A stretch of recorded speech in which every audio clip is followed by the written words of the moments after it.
Shalom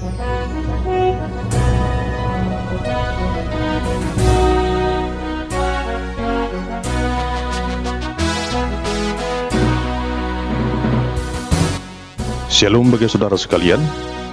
Marilah kita siapkan hati dan pikiran kita untuk menyambut firman Tuhan. Kita berdoa. Damai sejahtera Allah yang melampaui segala akal, itulah yang memelihara hati dan pikiranmu di dalam Kristus Yesus Tuhan kita. Amin.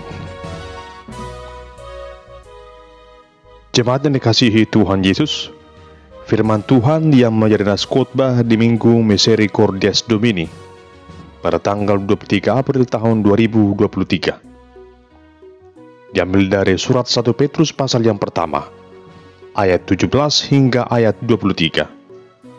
Beginilah firman Tuhan.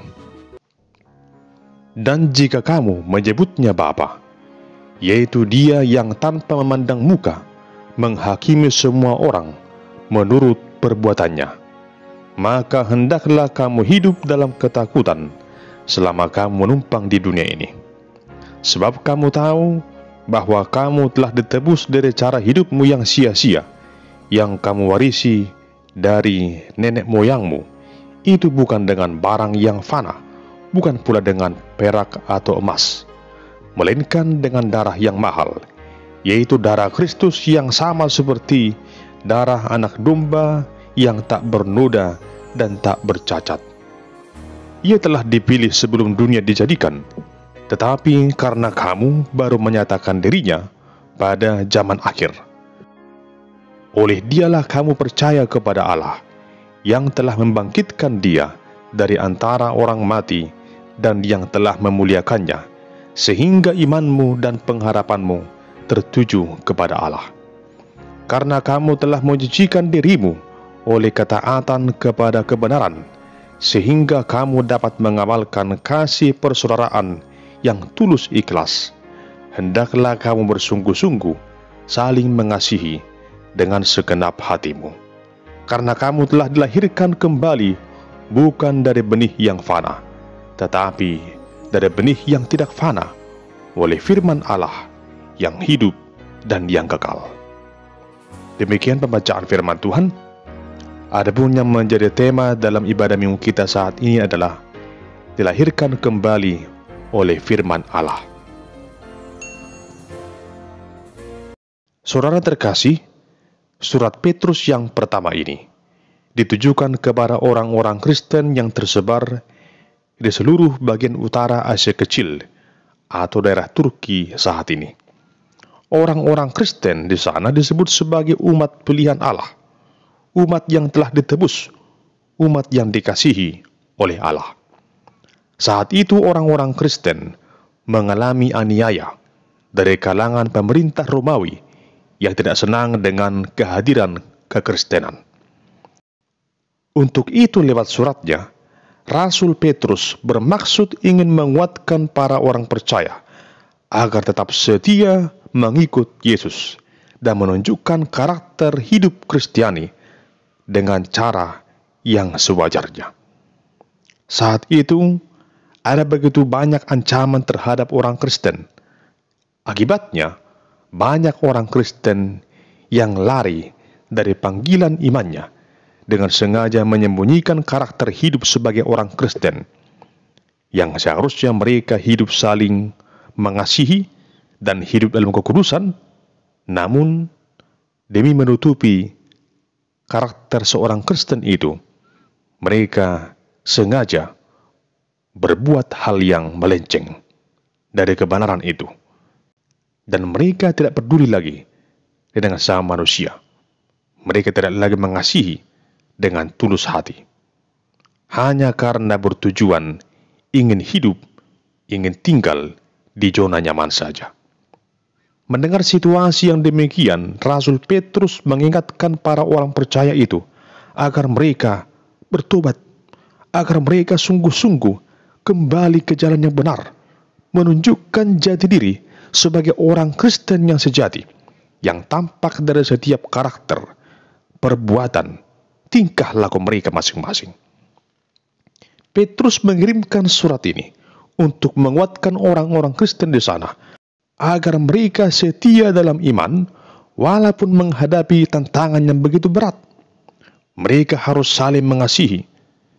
Jangan sampai terjebak dalam situasi kehidupan yang egois. Walaupun saat itu lingkungan hidup di sekitar penuh dengan tantangan, penuh dengan dosa, namun orang percaya harus senantiasa menjaga kekudusan hidup. Inilah yang diinginkan oleh Petrus. Bagaimana orang Kristen itu agar tetap berlaku adil dan setia, hidup dalam kekudusan, sebagaimana Kristus menghendaki setiap orang hidup sebagaimana mestinya seorang pengikut Yesus yang sejati. Jemaat yang dikasihi Tuhan, firman Tuhan ini juga tentunya diberhadapkan dengan situasi hidup kita saat ini.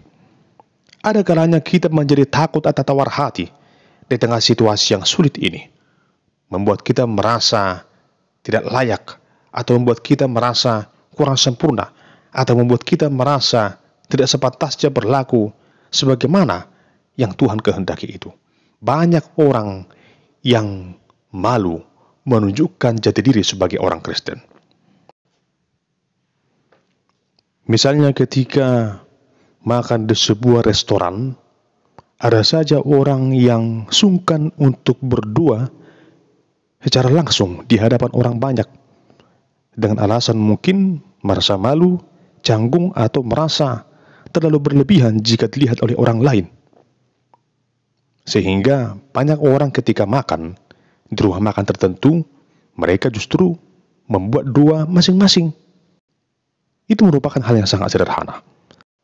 Tentunya jemaat yang dikasihi Tuhan, masih begitu banyak contoh-contoh dari karakter orang-orang Kristen yang hingga saat ini masih enggan atau malu, bahkan tidak mau menunjukkan jati diri seorang Kristen lewat penampilan, lewat karakter, lewat perkataan, lewat perbuatannya.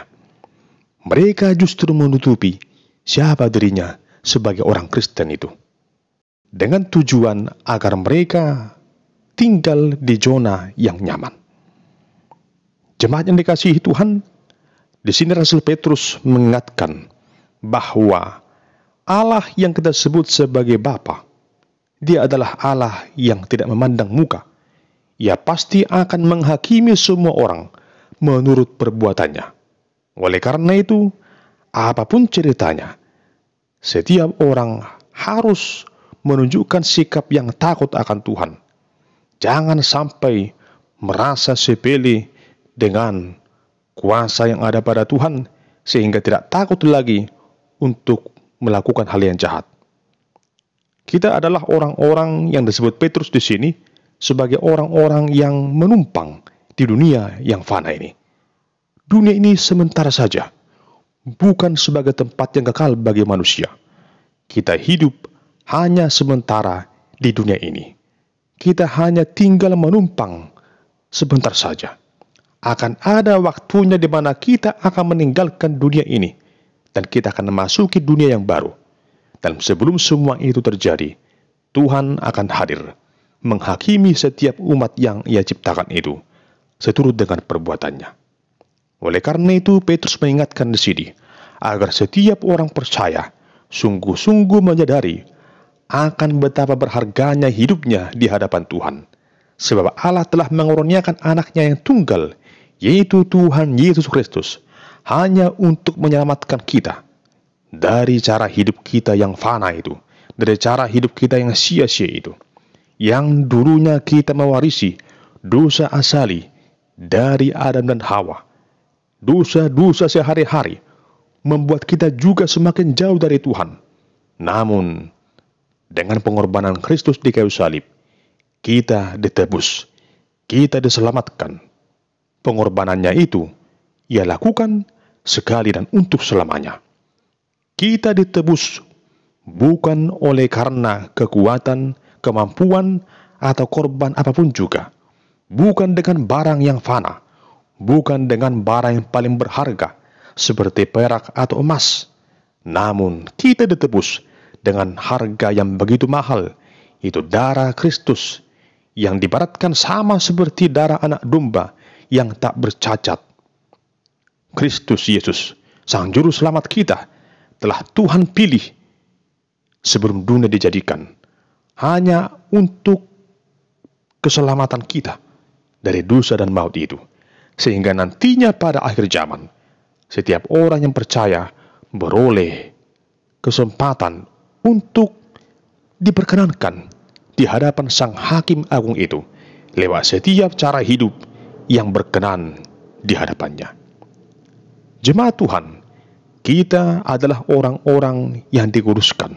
Kita adalah orang-orang yang telah diselamatkan, sebab kita adalah orang-orang yang telah menaruh percaya kepada Allah dalam Kristus Yesus yang telah Tuhan bangkitkan dari antara orang mati.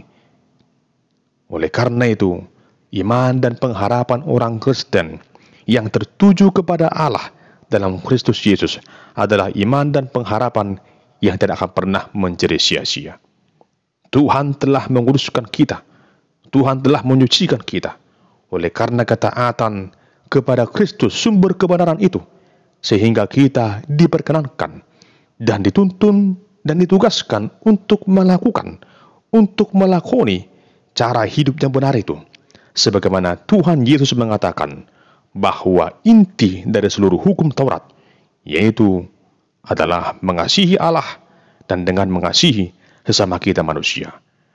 Kasih itu harus ditunjukkan dalam keseharian kita.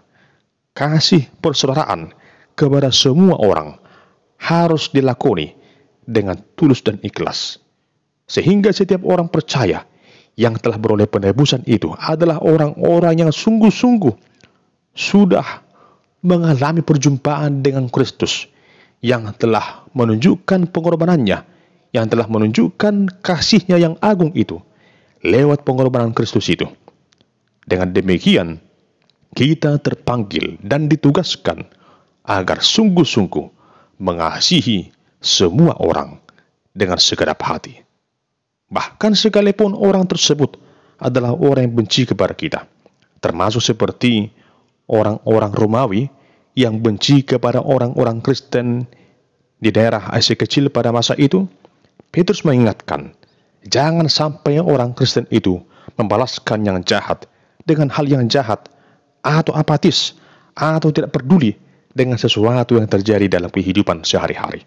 Namun orang Kristen harus peduli, harus menunjukkan sikapnya dengan cara mengasihi dengan setulus hatinya. Kristus menjadi contoh, menjadi teladan bagi kita, sebagaimana Kristus telah mengampuni dosa-dosa kita. Bahkan dalam perjalanannya menuju kayu salib itu, ia berkata, "Ya Bapa, ampunilah mereka, sebab mereka tidak mengetahui apa yang mereka perbuat." Begitu banyak orang yang mungkin berbuat hal yang jahat kepada kita, sekalipun mungkin mereka berbuat itu ada yang atas dasar kesadarannya, atau juga mungkin hanya oleh karena kegilapan dan tidak mereka sadari. Namun apapun namanya itu adalah tetap disebut sebagai kejahatan. Tetapi sekalipun itu merupakan gambaran dari kebencian yang mereka tunjukkan kepada kita, tetaplah berbuat baik. Bunda Teresa pernah mengatakan demikian. Sekalipun perbuatan baik yang kau lakukan pada hari ini, besok itu sudah akan dilupakan oleh orang yang menerima perbuatan baikmu itu. Namun bagaimanapun juga, tetaplah berbuat baik. Sekalipun mungkin hari ini kita mengasihi, dan besok kasih yang kita tunjukkan itu sudah dilupakan oleh orang tersebut, namun tetaplah mengasihi. Bagi orang Kristen, tidak ada kata terlambat mengasihi, apalagi sama sekali tidak mengasihi. Jemaat yang dikasihi Kristus, Petrus di sini juga mengatakan bahwa orang-orang percaya itu, orang-orang yang telah diselamatkan itu, adalah orang-orang yang telah dilahirkan kembali, bukan dari benih yang fana, tetapi dari benih yang tidak fana, oleh karena firman Allah yang hidup dan yang kekal.